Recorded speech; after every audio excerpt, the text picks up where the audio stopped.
दोस्तों नमस्कार, ये है मार्गदर्शन फॉर सिविल सर्विसेज। मैं अनुराग चौधरी। दोस्तों टीजीटी पीजीटी भारतीय इतिहास रिमाइंडर श्रृंखला के अंतर्गत इस वीडियो में प्रस्तुत है प्राचीन भारत के इतिहास के अंतर्गत वैदिक काल से संबंधित महत्वपूर्ण प्रश्नों का वन लाइनर रिवीजन नोट्स, जो आपके आगामी परीक्षाओं जैसे TGT PGT, LT grade, government inter college प्रवक्ता, गवर्नमेंट डिग्री कॉलेज, उच्चतर शिक्षा असिस्टेंट प्रोफेसर, केंद्रीय विद्यालय संगठन और नेट जेआरएफ के लिए बहुत ही उपयोगी है।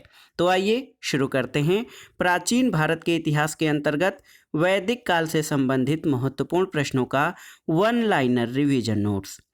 पहला प्रश्न है दोस्तों, देखिए, छांदोग्य उपनिषद, मुंडकोपनिषद, शतपथ ब्राह्मण और बृहदारण्यक उपनिषद में से पहली बार पुनर्जन्म के सिद्धांत की प्रणालीगत व्याख्या किस में मिलती है? तो उत्तर है दोस्तों शतपथ ब्राह्मण में। आप देखिए कि सबसे पहले पुनर्जन्म के सिद्धांत की प्रणालीगत व्याख्या शतपथ ब्राह्मण ग्रंथ में मिलती है। अगला प्रश्न है दोस्तों, तमसो मां ज्योतिर्गमय कथन लिया गया है किस उपनिषद से? तो सही उत्तर है बृहदारण्यक उपनिषद से। दोस्तों तमसो मां ज्योतिर्गमय कथन ये बृहदारण्यक उपनिषद से लिया गया है और इसका अर्थ होता है अंधकार से प्रकाश की ओर। अगला प्रश्न है दोस्तों, देखिए, ऋग्वेद, अथर्ववेद, बौधायन धर्मसूत्र और वशिष्ठ धर्मसूत्र में से पुनर्विवाहिता स्त्री के लिए प्रयुक्त पुनर्भू शब्द का उल्लेख सर्वप्रथम मिलता है किसमें? तो उत्तर है दोस्तों अथर्ववेद में। दोस्तों पुनर्विवाहिता स्त्री के लिए पुनर्भू शब्द का उल्लेख सबसे पहले अथर्ववेद में मिलता है।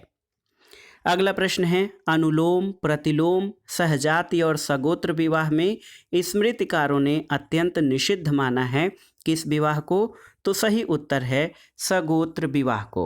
दोस्तों बहुत ही महत्वपूर्ण है, स्मृतिकारों ने समान गोत्र में प्रवर और पिंड में विवाह करना वर्जित बताया है और पाश्चात्य संस्कृतियों में विवाह को जहाँ पर एक संविदा या कॉन्ट्रैक्ट मात्र माना गया है, वहीं पर हिंदू संस्कृति में इसे कभी भी समाप्त न होने वाली संस्था माना गया है।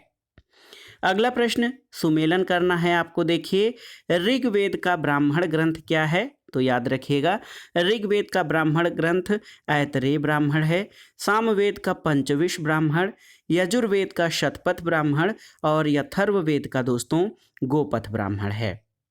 कुछ अन्य महत्वपूर्ण परीक्षोपयोगी प्रश्नों को देख लेते हैं।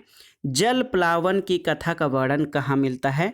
तो उत्तर है दोस्तों शतपथ ब्राह्मण में। आप जान लीजिए कि शतपथ ब्राह्मण यजुर्वेद का ब्राह्मण ग्रंथ है और प्राचीन इतिहास के साधन के रूप में वैदिक साहित्य में ऋग्वेद के बाद शतपथ ब्राह्मण का स्थान है और इसके रचयिता महर्षि याज्ञवल्क्य माने जाते हैं और इस ब्राह्मण में जल प्लावन कथा का वर्णन मिलता है।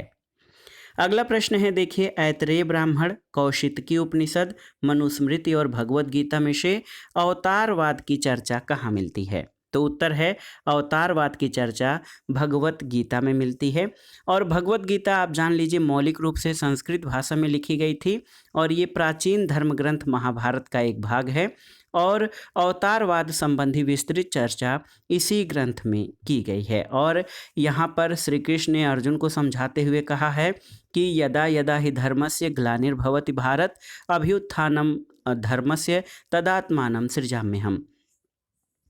अगला प्रश्न है दोस्तों, तैत्तिरीय संहिता में कुशीद शब्द का उल्लेख किसके लिए है? तो उत्तर है ऋण के लिए कुशीद शब्द का प्रयोग किया गया है तैत्तिरीय संहिता में।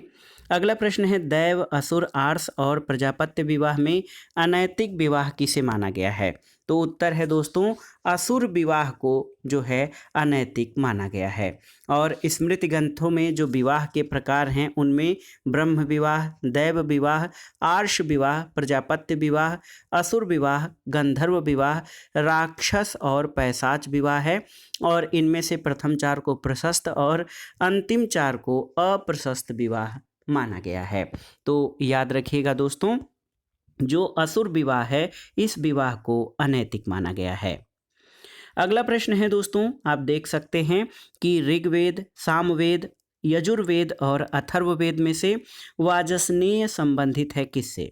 तो उत्तर है वाजसनेय दोस्तों यजुर्वेद से संबंधित है। अगला प्रश्न है संहिताएं, स्मृतियां, आरण्यक और उपनिषद में से वैदिक साहित्य में कौन सा शामिल नहीं है? तो याद रखिएगा स्मृतियां दोस्तों ये वैदिक साहित्य में शामिल नहीं हैं। अगले प्रश्न पर आते हैं दोस्तों। अगला प्रश्न है ज्योतिष, कल्प, निरुक्त और आगम में से वह जो वेदांग का हिस्सा नहीं है। तो वेदांग का हिस्सा आगम नहीं है। और आप जान लीजिए दोस्तों जैन धर्म से संबंधित है आगम, जबकि वेदांग जो हैं 6 हैं, जिनमें शिक्षा, कल्प, ज्योतिष, छंद, निरुक्त और व्याकरण शामिल हैं। तो आप जान लीजिए कि ज्योतिष, कल्प, निरुक्त ये वेदांग के अंतर्गत हैं, जबकि आगम जो है ये आगम जो है इसका संबंध जैन धर्म से है। अगला प्रश्न है दोस्तों देखिए ऋग्वेद में अम्बित में, नदित में और देवित में किसे कहा गया है? तो सही उत्तर बहुत ही महत्वपूर्ण है। सरस्वती नदी को ऋग्वेद में अम्बित में, नदित में और देवित में कहा गया है। अगला प्रश्न है ऋग्वेद में तशर शब्द प्रयोग हुआ है किसके लिए? तो याद रखिएगा ऋग्वेद में तसर शब्द का प्रयोग चरखी के लिए किया गया है।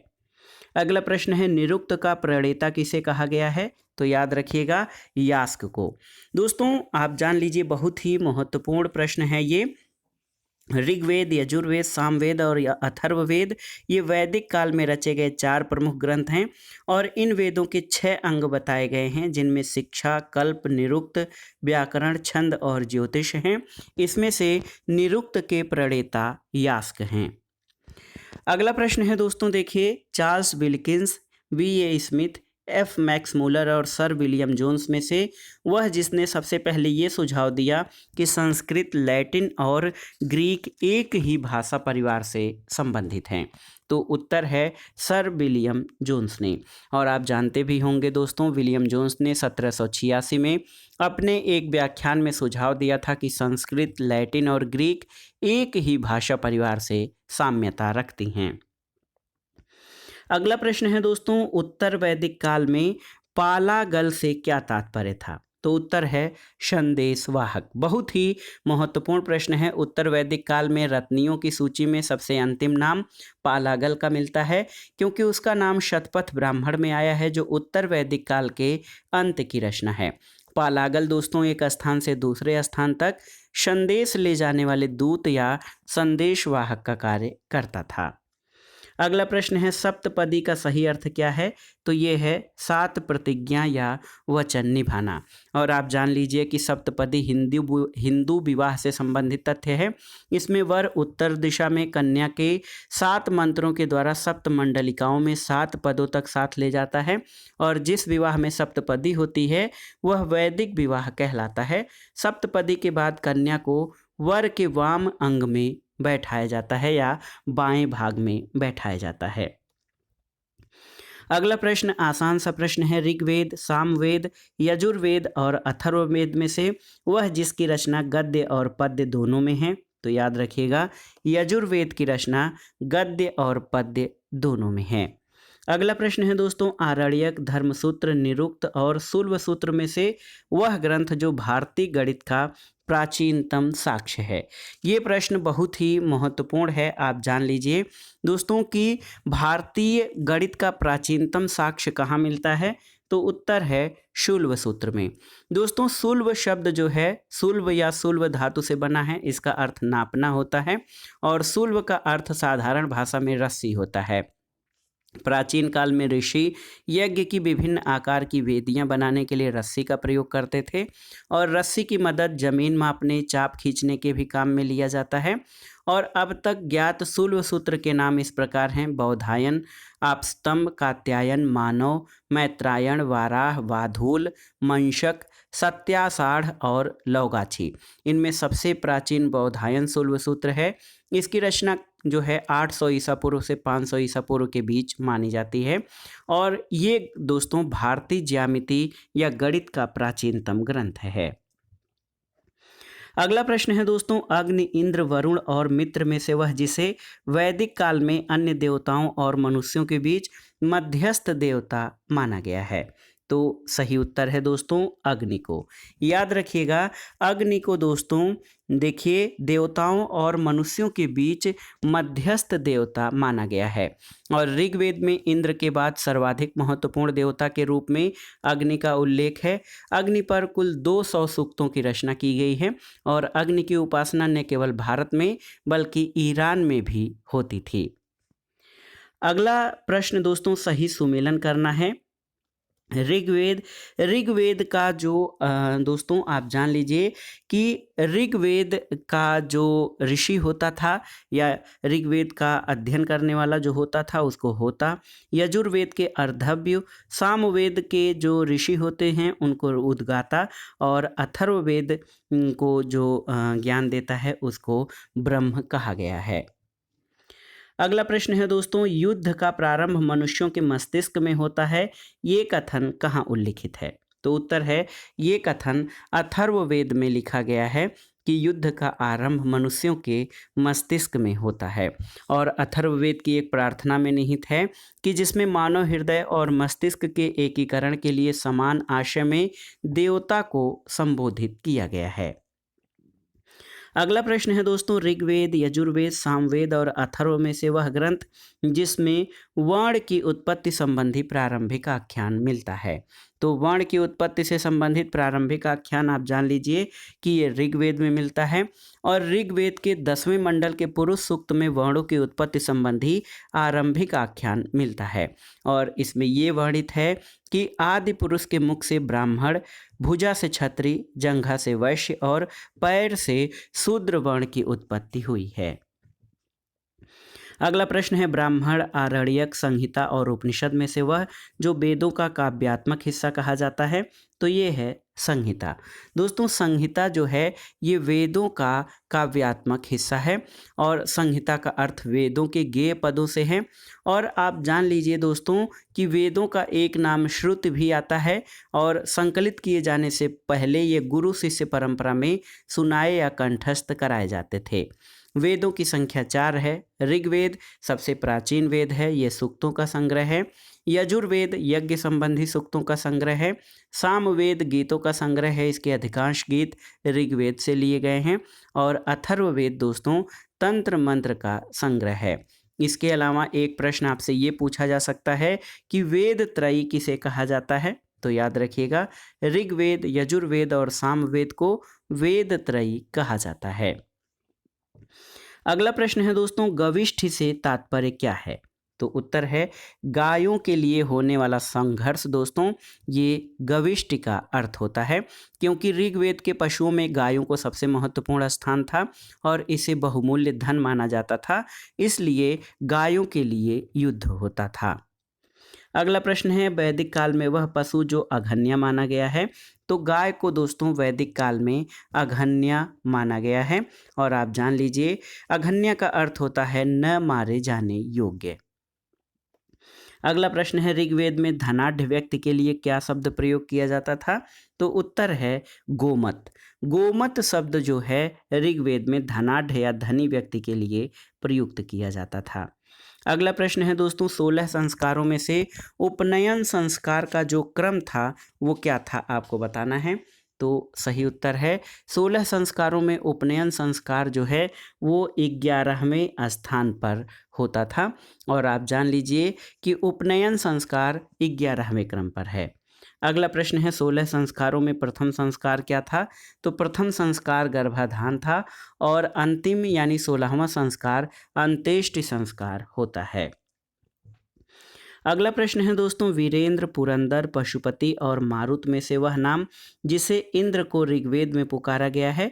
तो ऋग्वेद में इंद्र को दोस्तों पुरंदर नाम से पुकारा गया है। ये बहुत ही महत्वपूर्ण प्रश्न है, आप जान लीजिए कि ऋग्वेद में इंद्र को पुरंदर के नाम से पुकारा गया है। ऋग्वैदिक आर्यों के सबसे महत्वपूर्ण और प्रतापी देवता इंद्र थे। इन्हें ऋग्वेद में विभिन्न नामों से पुकारा गया है। पुरंदर का अर्थ होता है किलों को तोड़ने वाला और वो युद्ध के नेता के रूप में चित्रित है।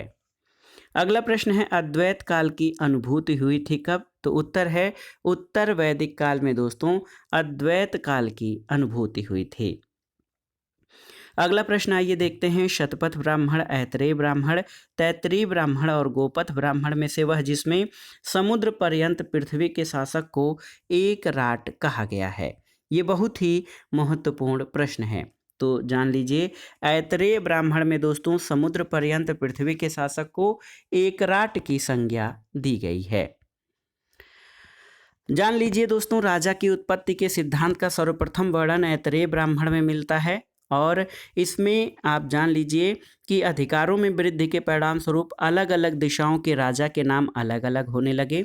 समुद्र पर्यंत पृथ्वी के शासक को एक राट कहा गया है और दोस्तों मध्य देश के राजा को राजा, पूर्व देश के राजा को सम्राट, पश्चिम देश के राजा को स्वराट और उत्तर देश के राजा को विराट तथा दक्षिण देश के राजा को भोज कहा गया है। अगला प्रश्न है दोस्तों, रामायण और महाभारत में उल्लिखित स्थलों की पुरातात्विक पहचान किसके द्वारा की गई है? तो ये हैं डॉक्टर बी लाल के द्वारा। दोस्तों रामायण और महाभारत में उल्लिखित स्थलों की पुरातात्विक पहचान बी लाल के द्वारा की गई है और आप जान लीजिए कि 1957 से 1975-76 और 1976-77 में उत्खनन से एक विश्वसनीय कालक्रम प्रकाश में आया है और साथ ही इस स्थान पर प्राचीनतम बस्ती के विषय में भी जानकारी मिलती है। अगला प्रश्न है दोस्तों, एशिया माइनर से प्राप्त बोगज कोई अभिलेख में किन वैदिक देवताओं का आह्वान किया गया है? ये प्रश्न बहुत ही महत्वपूर्ण है। आप जान लीजिए कि इंद्र, मित्र, वरुण और नासत्य देवताओं का जो है आह्वान किया गया है एशिया माइनर के बोगज कोई से प्राप्त अभिलेख में। आप जान लीजिए दोस्तों 14वीं शताब्दी ईसा पूर्व में एशिया माइनर जो कि तुर्की के निकट है वहाँ पर बोगज कोई नामक स्थान से बोगज कोई अभिलेख मिला है और इस अभिलेख पर ऋग्वैदिक काल के देवता इंद्र, वरुण, मित्र और नासत्य का उल्लेख है और इससे ये स्पष्ट है कि वैदिक आर्य ईरान से होकर भारत आए होंगे। अगला प्रश्न है दोस्तों, ऋग्वेद में दो कृषि योग्य भूमि के बीच की भूमि पट्टी को क्या कहा जाता था? तो इसको खिल्ली कहा जाता था। अगला प्रश्न है दोस्तों, ऋग्वेद में धान्यकृत शब्द प्रयुक्त हुआ है किसके लिए? तो उत्तर है ओसाने वाले व्यक्ति के लिए धान्यकृत शब्द का प्रयोग किया गया है। अगला प्रश्न है, बरगद, पीपल, आम और केला में से वह जिसे ऋग्वैदिक काल में अश्वत्थ वृक्ष कहा जाता था? तो उत्तर है पीपल को। दोस्तों ऋग्वैदिक काल में अश्वत्थ वृक्ष पीपल को कहा गया है और पीपल को संस्कृत में अश्वत्थ कहा गया है।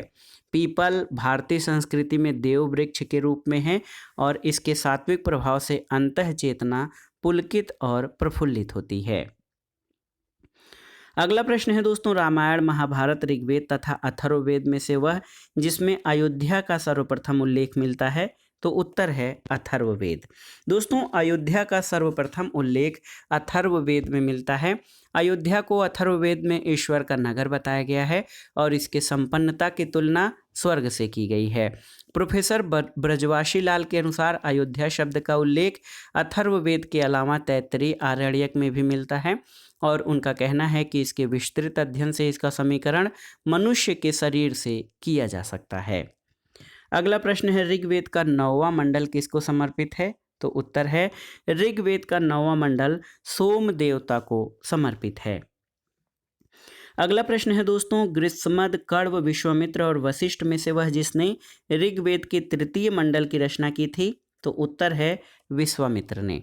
दोस्तों ऋग्वेद के तृतीय मंडल की रचना विश्वामित्र यानी ऋषि विश्वामित्र के द्वारा की गई थी और आप जान लीजिए कि ऋग्वेद में कुल 10 मंडल हैं। 2 से 7 मंडल सबसे प्राचीन माने गए हैं।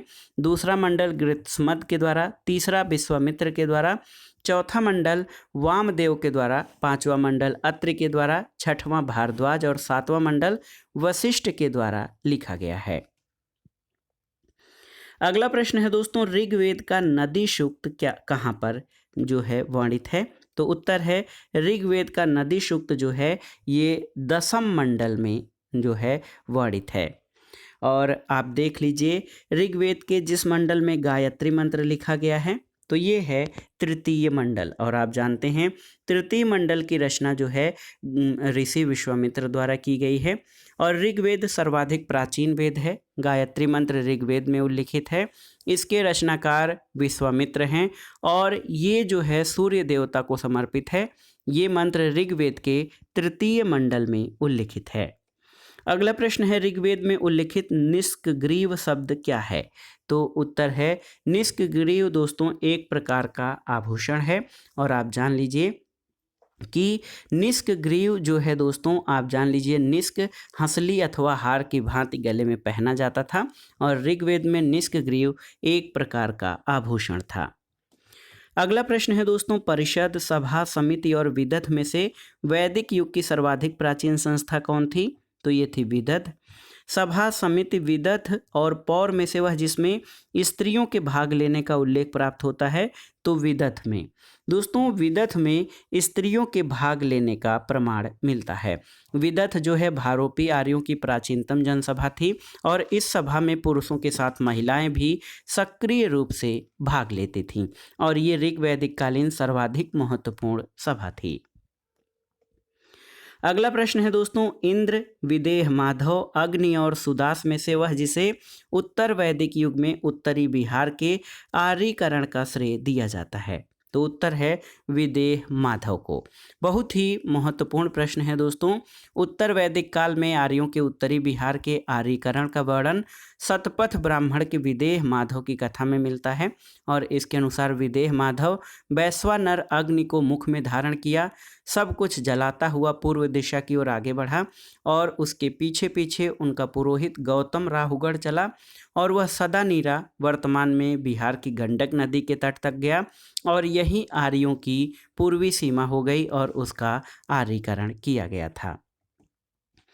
अगला प्रश्न है 10 राजाओं का युद्ध का विजयी राजा सुदास किससे संबंधित था? तो याद रखिएगा त्रितसुजन से संबंधित था 10 राज्ञन युद्ध का विजयी राजा सुदास। अगला प्रश्न है दोस्तों, 10 राजाओं के युद्ध में भरतों का पुरोहित कौन थे? तो उत्तर है 10 राजाओं के युद्ध में भरतों के पुरोहित ऋषि वशिष्ठ थे।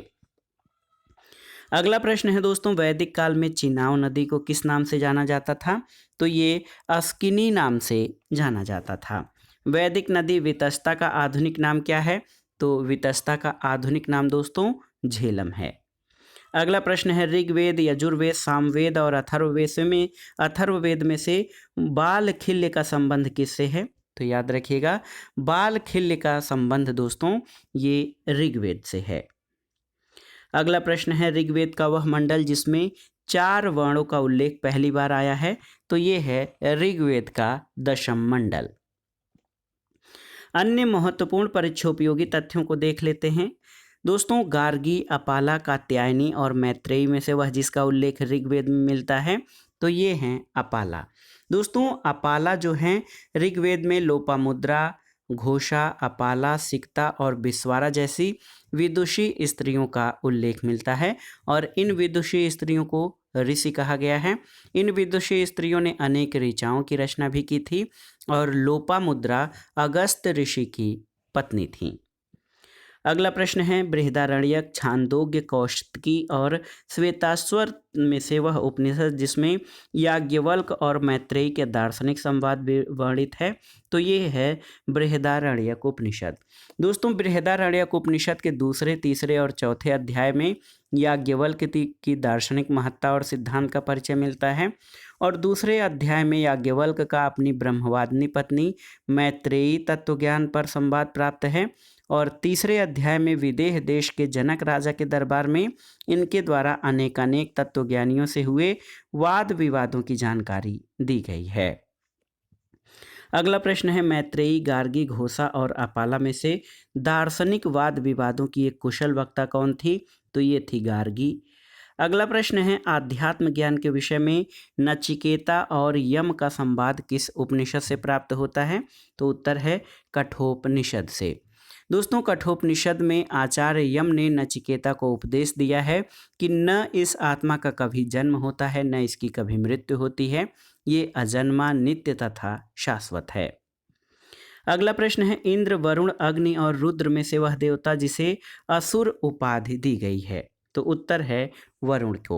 दोस्तों, ऋग्वैदिक आर्यों का प्रारंभिक जीवन कबायली था। उनके देवता भी प्राकृतिक शक्तियों के प्रतीक थे और ऋग्वैदिक देवमंडल का तीसरा प्रमुख देवता दोस्तों वरुण था, जो जल निधि का प्रतिनिधित्व करता था। वरुण को ऋतस्य गोपा कहा गया है, यानी वह प्राकृतिक घटनाक्रम का संयोजक समझा जाता था। उसे ईरानी ग्रंथ में असुर भी कहा गया है। अगला प्रश्न है, ईरानी ग्रंथ जिंद अवस्था में अहुर मजदा कहा गया है किसको?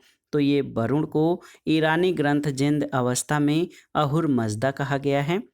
दोस्तों, इंद्र, वरुण, पूषण और अश्विन में से वह जिसे वैदिक काल में जल का देवता माना जाता है। तो वैदिक काल में वरुण जो है ये जल के देवता थे।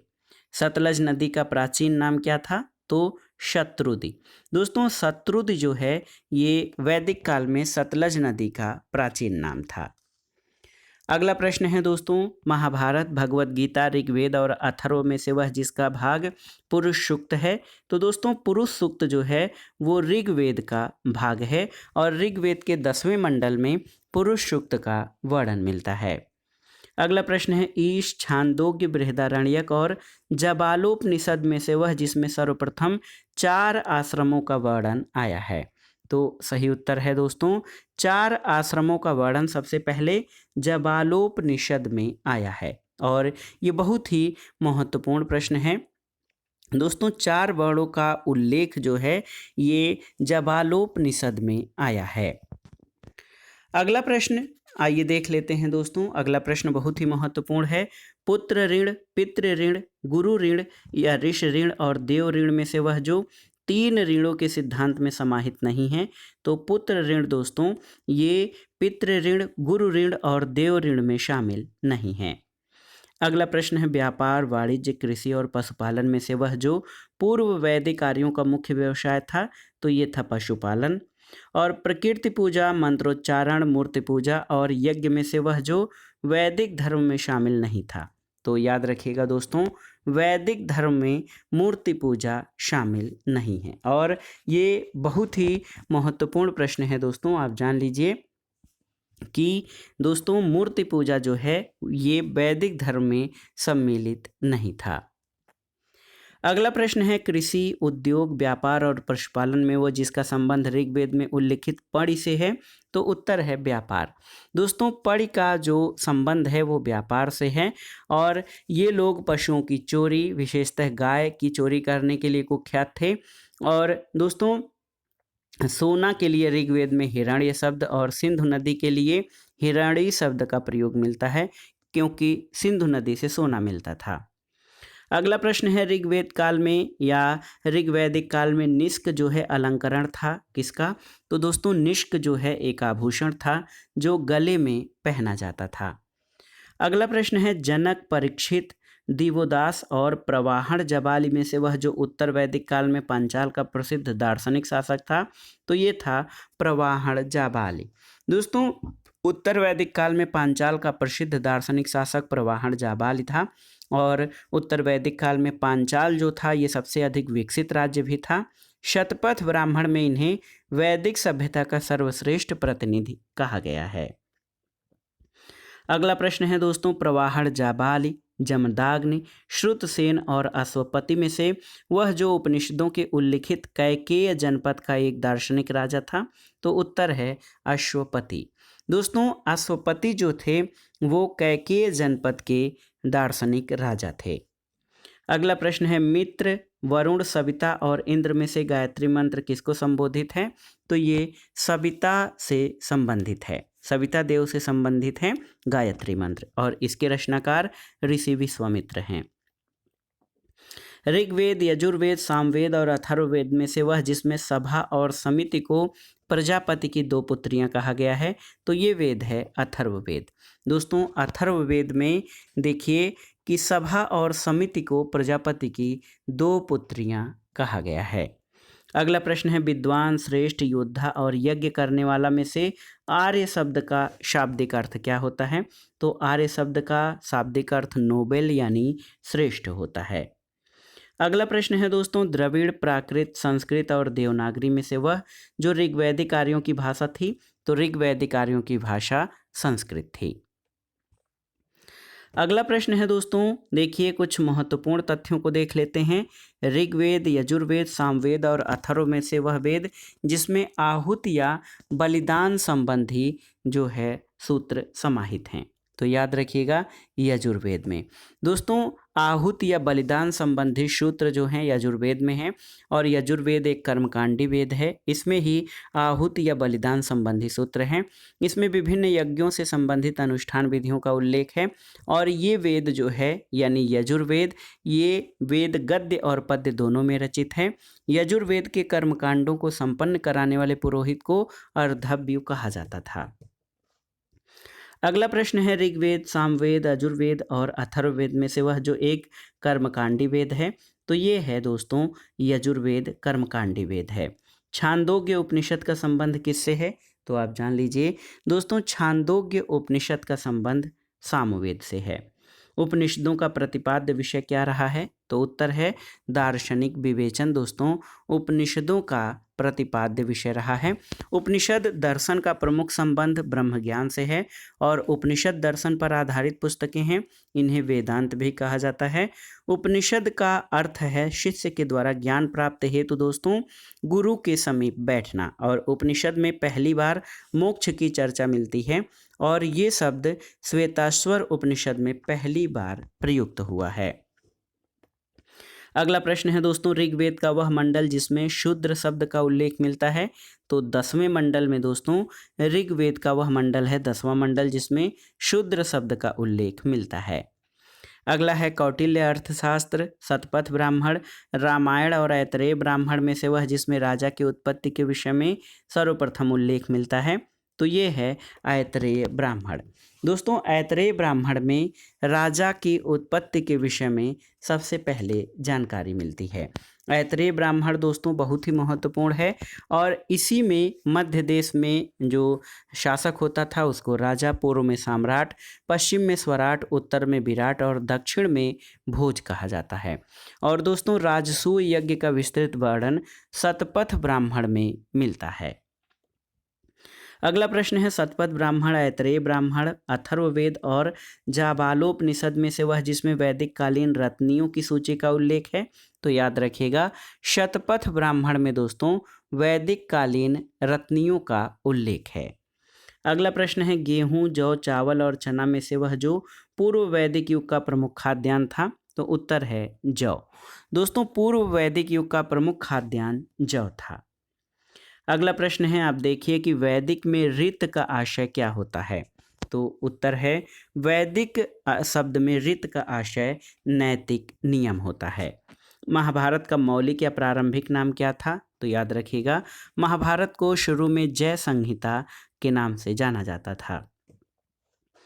अगला प्रश्न है दोस्तों, मध्य देश, कुरुक्षेत्र, गंगा का मैदान और सप्त सैंधव प्रदेश में से वह स्थान जहां भारत में आगमन के बाद आर्यों ने सर्वप्रथम अपना निवास बनाया था, तो ये था सप्त सैंधव प्रदेश।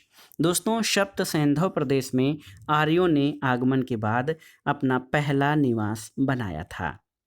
अगला प्रश्न कथन कारण से है कि वैदिक दर्शन में सर्वहिताय सर्वसुखाय की अवधारणा सकल मानव जाति के कल्याणार्थ है।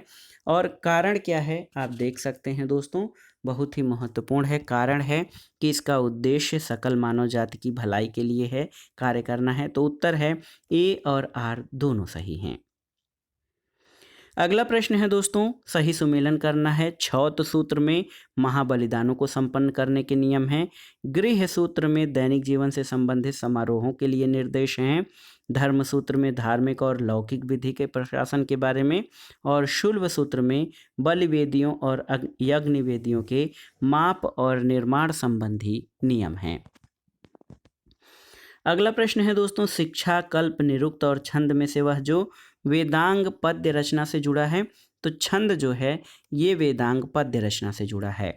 प्रारंभिक वैदिक काल में व्रजपति कौन था, तो ये योद्धा समूहों के प्रमुखों का नेतृत्व करने वाला अधिकारी था।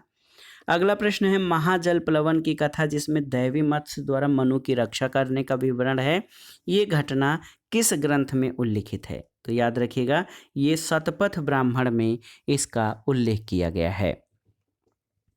अगला प्रश्न है दोस्तों, वह ग्रंथ जिसके इतिहास पुराण को पंचम वेद कहा गया है, तो ये है छांदोग्य उपनिषद, जिसको पंचम वेद की संज्ञा दी गई है। अगला प्रश्न है, याज्ञवल्क्य और मैत्रेयी का दार्शनिक संवाद वर्णित है किस उपनिषद में, तो ये बृहदारण्यक उपनिषद में है दोस्तों। अगला प्रश्न है, ऋग्वेद का प्राचीनतम भाष्यकार माधव भट्ट, सायण, स्कंद स्वामी और वेंकट माधव में से कौन है, तो उत्तर है स्कंद स्वामी। देखिए, बहुत ही महत्वपूर्ण प्रश्न है, आप जान लीजिए कि दोस्तों स्कंद स्वामी ऋग्वेद के प्राचीनतम भाष्यकार थे। अगला प्रश्न है, वैदिक युग में राजा के पश्चात महत्वपूर्ण अधिकारी कौन होता था, तो ये था पुरोहित। अगला है, वैदिक नदियां और उनके आधुनिक नामों से सुमेलन करना है, तो कुभा को काबुल वर्तमान में, परुशड़ी को वर्तमान में रावी, सदानीरा को गंडक और सुतृद को शतलज कहा जाता है आधुनिक नाम में। अगला प्रश्न है दोस्तों, वैदिक काल में हुए 10 राजाओं के युद्ध में विजयी हुए थे कौन, तो उत्तर है भरत। काठक, मैत्रायणीय, तैत्तिरीय और वाजस्नेयी में से शुक्ल यजुर्वेद की संहिता क्या है, तो उत्तर है शुक्ल यजुर्वेद की संहिता वाजस्नेयी संहिता है। अगला प्रश्न है दोस्तों, 10 राजाओं का युद्ध किस नदी के तट पर लड़ा गया था, ये प्रश्न भी बहुत महत्वपूर्ण है, तो ये परुशड़ी नदी के तट पर, और यहाँ पर आप जानते हैं रावी नदी वर्तमान में जो है, परुशड़ी नदी जो है वर्तमान में रावी नदी के नाम से जानी जाती थी। अगला प्रश्न सुमेलन करना है, ऋग्वेद शाकल, यजुर्वेद का वाजस्नेयी संहिता, सामवेद का कौथुम और अथर्ववेद का शौनक, तो ये बहुत ही महत्वपूर्ण सुमेलन है आपका। अगला प्रश्न है दोस्तों, आप देख सकते हैं कि देवताओं का ऋग्वेद कालीन समाज में उनके महत्व के अनुसार क्रम क्या है, तो सबसे महत्वपूर्ण देवता इंद्र थे, दूसरे स्थान पर अग्नि, तीसरे पर वरुण और चौथे पर मरुत थे। ये देवताओं का ऋग्वेद कालीन समाज में उनके महत्व के अनुसार क्रम है। अगला प्रश्न है, ऋग्वेद में पंचजन द्योतित करता है किसको, तो ऋग्वेद में दोस्तों पंचजन किसको द्योतित करता है या किसको बताता है, तो ये आर्यों की 5 जनजातियों के बारे में दोस्तों पंचजन वर्णित करता है। तो याद रखिएगा, ऋग्वेद में जो पंचजन या 5 जनों की बात है वो आर्यों की 5 जनजातियों के बारे में है। और आप जान लीजिए दोस्तों, ऋग्वेद के 10वें मंडल में खेती की प्रक्रिया का भी वर्णन मिलता है, और ऋग्वेद के मंत्रों का उच्चारण करने वाले पुरोहित को या जो यज्ञ संपन्न कराने वाले ऋषि को होता कहा जाता था। यजुर्वेद के कर्मकांड को जो संपन्न कराता था पुरोहित, उसको अर्धव्य, और सामवेद के मंत्रों का गायन करने वाले को उद्गाता कहा जाता था। तो दोस्तों ये था आज का वीडियो। टीजीटी पीजीटी भारतीय इतिहास रिमाइंडर श्रृंखला के अंतर्गत इस वीडियो में आपने प्राचीन भारत के इतिहास के अंतर्गत वैदिक काल से संबंधित महत्वपूर्ण प्रश्नों को 1 लाइनर रिवीजन नोट्स को रिवाइज किया है, और ये प्रश्न आपके आगामी परीक्षाओं के लिए बहुत ही उपयोगी है। कम समय में आप सभी महत्वपूर्ण प्रश्नों को आसानी से रिवाइज कर सकते हैं। तो दोस्तों वीडियो आपको कैसा लगा हमें कमेंट बॉक्स में ज़रूर बताइएगा। वीडियो को लाइक करें, शेयर करें, और इस चैनल मार्गदर्शन फॉर सिविल सर्विसेज को सब्सक्राइब करें। वीडियो देखने के लिए धन्यवाद दोस्तों। नमस्कार।